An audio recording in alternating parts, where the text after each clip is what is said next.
Well, good morning. Uh, this is the video for Sunday, the January the 3rd, first Sunday of 2021. So happy New Year for those of you who are watching right away. Uh, as you can see, I am not sitting in my office as I normally am. Um, Today, a fellow pastor, Pastor Garnett, is covering the service for me while we are away briefly.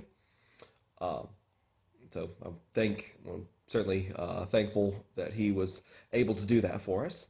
But given the circumstances of this year and everything, I didn't want. I know there are still some people who are relying on the online offerings in addition to or instead of coming to to service in person.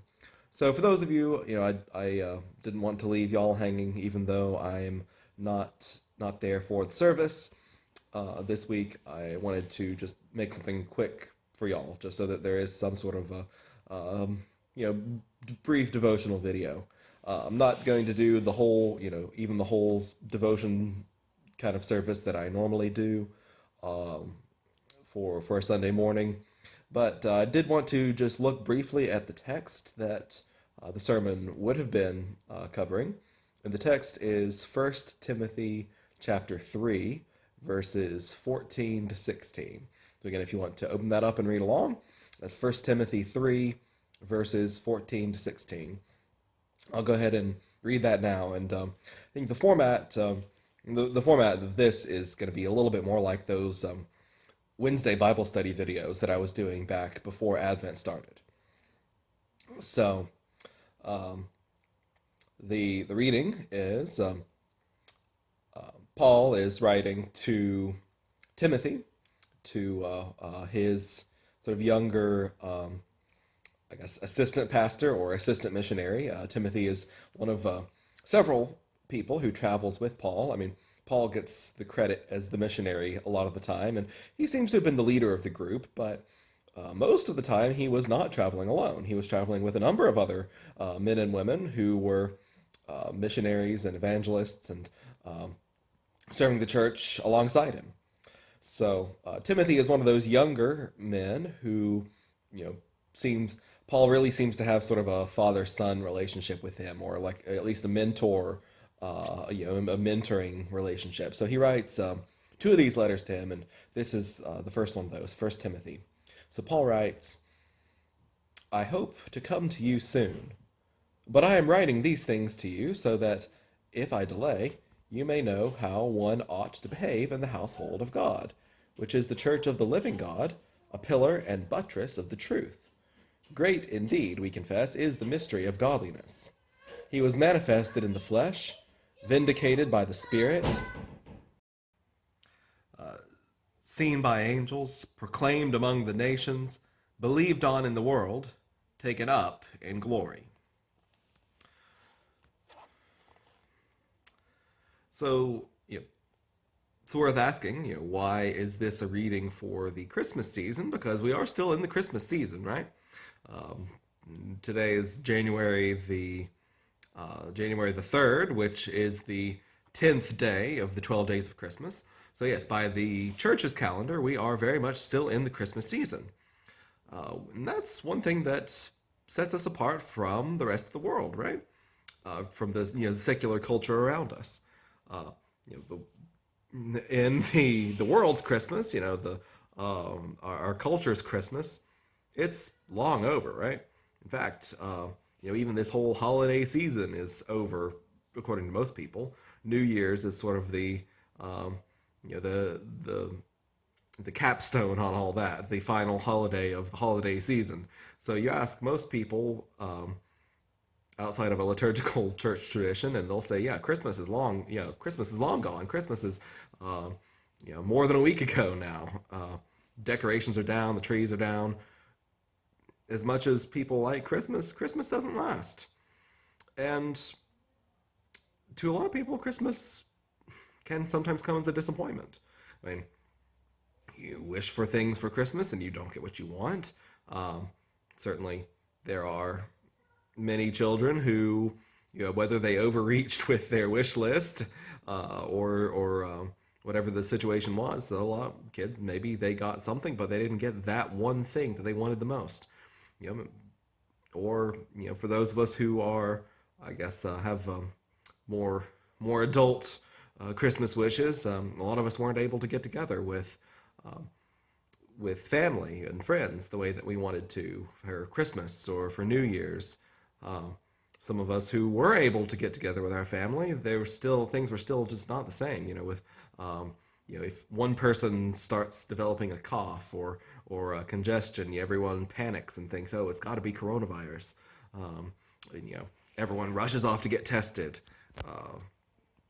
or you're just taking all sorts of precautions.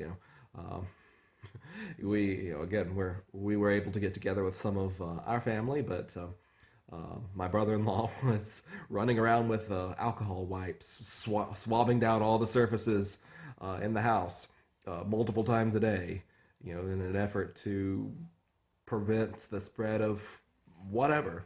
So some people weren't able to get together, and those who were, a lot of some things about it just have not been the same as a normal year, and I think we've all felt that very strongly.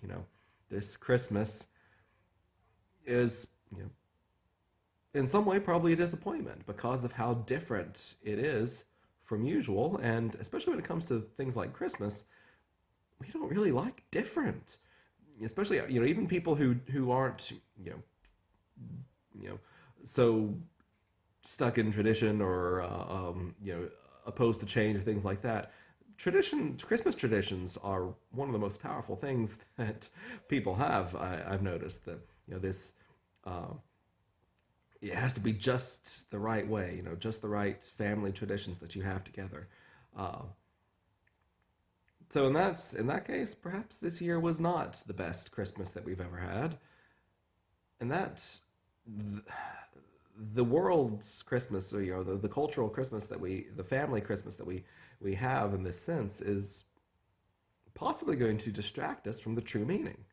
Uh, we get if we get sucked too much into this short-lived, distracting Christmas, then we lose sight of what Paul is talking about in this passage. Uh, there is a reference in there that I would think is more directly Christmassy. He was manifested in the flesh. He appeared in the flesh. I mean, the incarnation.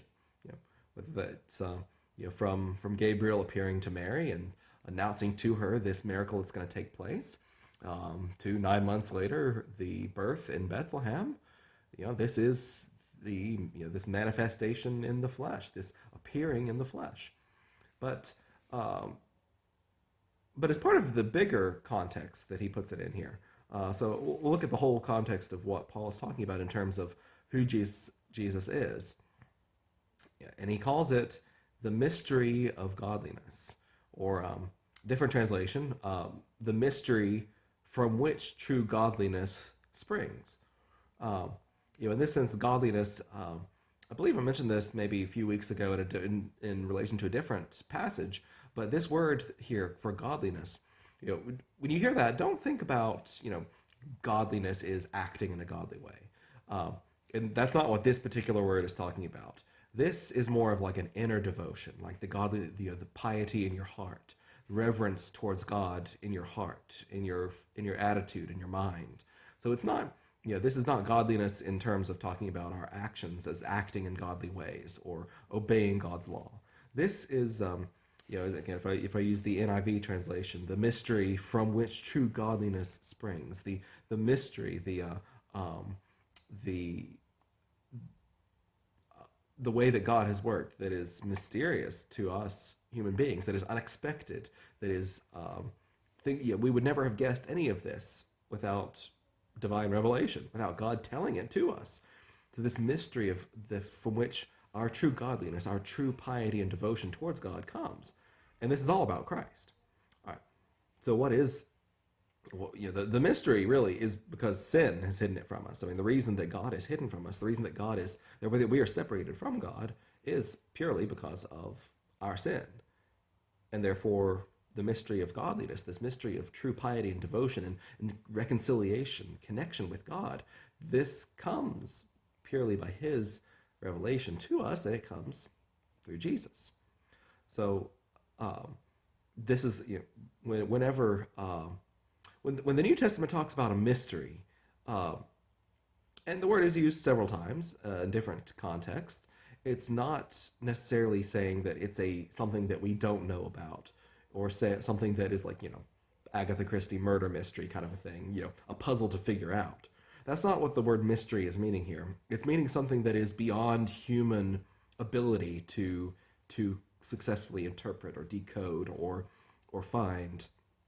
It's a mystery of faith. It's something that that we can know, but that we know purely by God's revelation of it to us.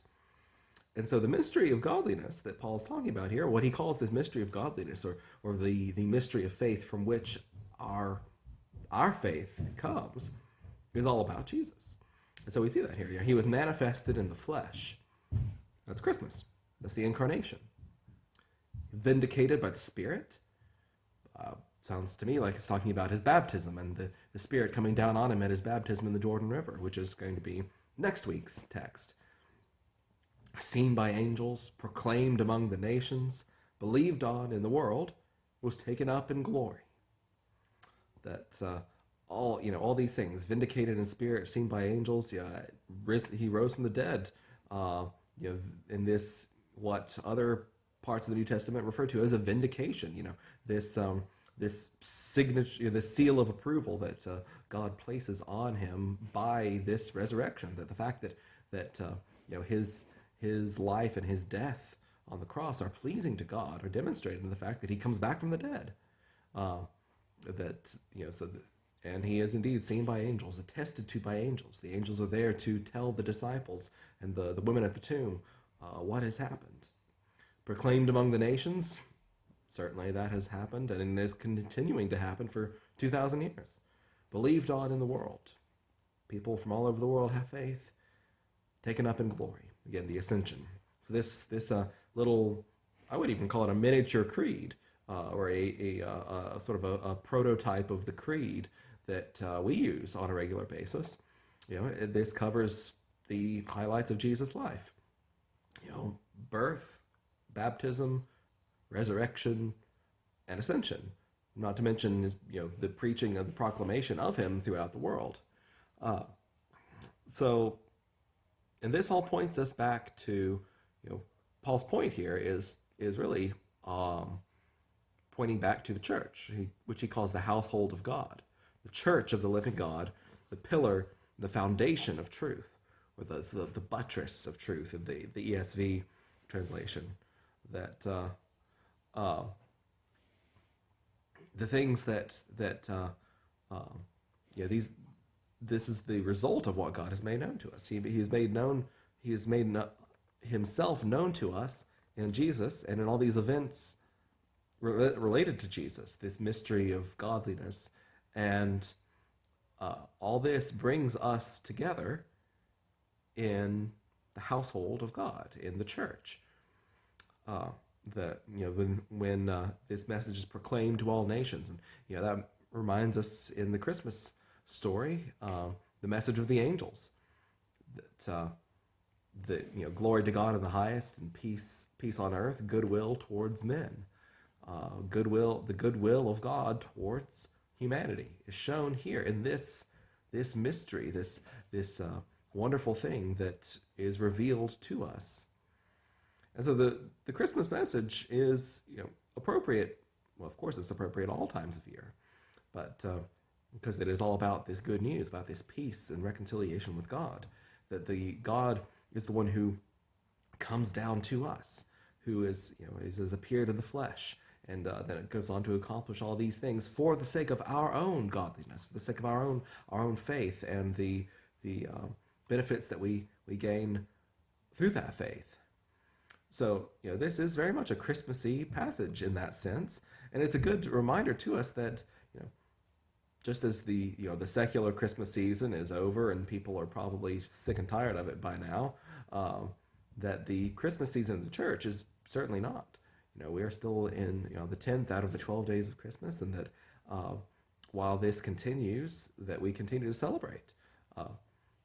Our Christmas tree is not down yet, and we don't like to take it down until January the 6th, when we get to that day of Epiphany and the end of the true end of the Christmas season. And you can see a parallel with that the church's celebration goes on long after the world has moved on to other things. In the same way that this Christmas message about Jesus, and even about the birth and the coming in the flesh, this is something that is appropriate at all times and all places, because it has to do with this proclamation among all nations, this being believed, the message being believed throughout the world, that the Christmas message of Jesus lasts forever. Then the church, as Paul describes the church here, that is a pillar of truth, a buttress of truth, or a foundation of truth, because it proclaims this truth about Jesus. That the truth of the church comes from the message itself, which goes back to what? Well, it says the church of the living God. And this is, it's a great indeed. He says great indeed we confess is the mystery of this faith, the wonder of this faith. That 12 days of Christmas is certainly not long enough for that to understand the wonder and the surprise of what happens at Christmas. 2 months of Christmas, if you use the world's calculation, is not long enough for that. It makes me think instead of the end of A Christmas Carol. If you've read A Christmas Carol by Charles Dickens, or certain adaptations probably include the line, but at the end of the story, it says that Scrooge did change, and that in him Christmas was Christmas, the spirit of Christmas was in his heart all year. I can probably find the exact phrase there. I hate to paraphrase. Yeah, he talks about I will live in the past and the present and the future, and the spirit of Christmas will truly live in my heart.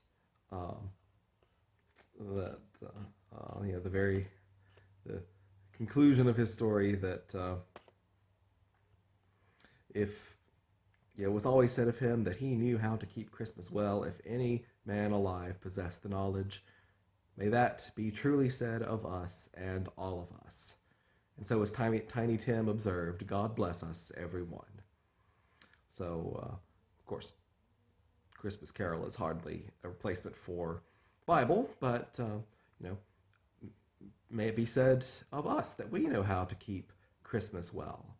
And I would say that Paul would say the way that we do keep Christmas well is through this mystery of godliness, through this devotion to God, and the joy that comes, this Christmas joy that comes to us by faith, and that we gather together in the household of God to celebrate and to come together and to hear and to live. That this is the spirit of Christmas. This is this is the way that we keep Christmas well, both now at this time of year and any time. Is through this mystery of faith, this revelation to us of godliness and devotion to God, and what it means to be faithful. Because God is faithful to us. He proved that certainly from the very beginning. And when he did all these things that Paul recounts, appeared in the flesh, vindicated by the Spirit, seen by angels, preached among the nations, believed in the world, and was taken up in glory. And so we confess together this faith as we come together as his people.